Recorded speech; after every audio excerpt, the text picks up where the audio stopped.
The true engine of the Roman Empire wasn't its legendary legions, but a financial machine built on a dangerous secret. We pictured the legions as invincible heroes driven by honor. But beneath the armor lay a different reality, a sprawling, expensive operation, feeding thousands, arming them, moving the middleman on cash, a staggering amount of cash. So how did a single city-state bankroll centuries of domination? And why should that ancient ledger matter to you right now? Because the Roman war machine reveals a pattern. Conflict wasn't just a matter of battlefields. It was woven into the very fabric of their economy. And once that system started, stopping was not an option. Growth became an addiction. Does that feel familiar? Let's unpack this. In the early days, Rome's army was a part-time force.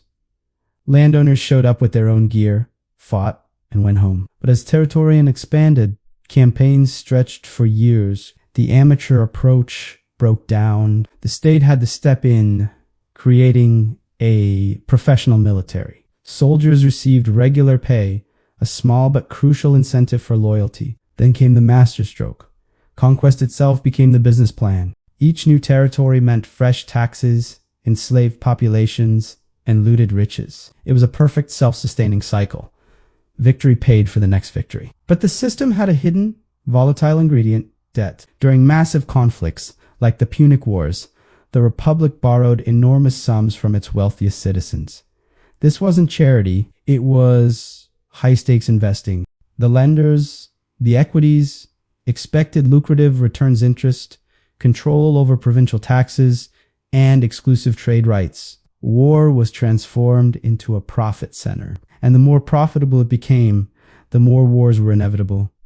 Can you see the parallel? This war-driven economy reshaped Roman society. Generals, not politicians, held real power. The Senate became a boardroom for military ventures. Private firms, the publiconi, handled supply chains and tax collection, amassing huge personal wealth. It was a form of military-industrial complex, ancient style. The bills, however, eventually came due. To pay soldiers and creditors, Rome needed a constant influx of new treasure. When expansion stalled, they turned to a classic deception: currency debate. Starting with Nero, the silver and the denarius was slowly reduced. Subsequent emperors diluted it further until the trusted coin was a hollow shell.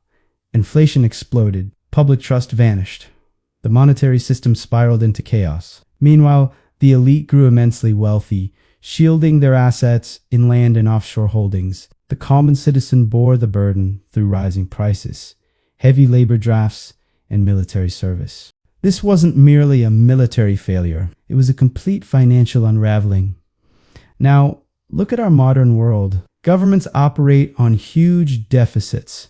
Conflicts are financed by debt. Central banks create currency to cover the gaps. A wealthy class profits from defense spending and market instability. Our entire economic model seems to require perpetual growth to avoid collapse. The resemblance is unsettling. Rome's story shows us that an economy addicted to expansion, particularly through force, eventually reaches a limit. You run out of frontiers to exploit. The debt, however, remains. So the state turns on its own people. Rome imposed crushing taxes. It destroyed its currency's value. It offered bread and circuses to pacify the public while the powerful secured their positions.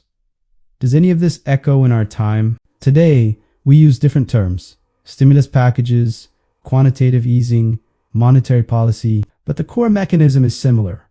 Banks print, governments borrow, the affluent invest in hard assets. The working class watches their purchasing power shrink. Modern wars are still funded by debt. Trillions were spent on recent conflicts money that was mostly borrowed. Who wins the contracts? Who collects the interest? Who ultimately pays through inflation and reduced public services? You know the answer. The math always fails before the empire falls. This cycle becomes normalized. What was once an emergency measure becomes standard procedure. You're not printing to thrive, but merely to survive. And the longer it continues, the greater the eventual reckoning. That's why economic history is a vital warning system. These aren't just old tales. They are blueprints for collapse. Rome demonstrates a state that handed too much influence to private finance, grew dependent on endless growth, gutted its money, and ultimately broke under the weight of its own promises, not due to malice, but because the system had no kill switch.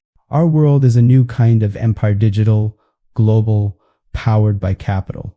But the fundamentals remain. Power and profit are still linked. Conflict is still a business. Inflation still harms the most vulnerable, and financial mirages hold until they suddenly vanish. So what can you do? First, recognize the pattern. Most people don't see inflation as a mystery. They accept taxes as inevitable. They believe debt is harmless and growth has no end. The Stoics would call this a fantasy. You can't completely exit the system, but you can see it clearly. Stop playing the game in the dark. Build your own resilience financially and mentally. True wealth is seeing the system for what it is. That means studying the history of money, not just stock tips. It means watching for systemic cracks, not just quarterly earnings. It means asking a critical question: who benefits from my confusion? Because you weren't meant to understand this. You weren't meant to ask how Rome funded its wars or how our own system functions today. You were supposed to be distracted by the spectacle, the headlines, the noise, not the underlying mechanics. Not the real incentives, but now you see. And once you see, you cannot look away. Financial literacy isn't just about your portfolio. It's about understanding power structures and systems. It's about seeing past the illusion of permanence. So the next time you hear about a new war, a new bailout, a new crisis, don't just watch. Track the capital. Ask who lends, who profits, and who truly pays the price. History's lesson is clear. Empires don't crumble when invaders scale the walls.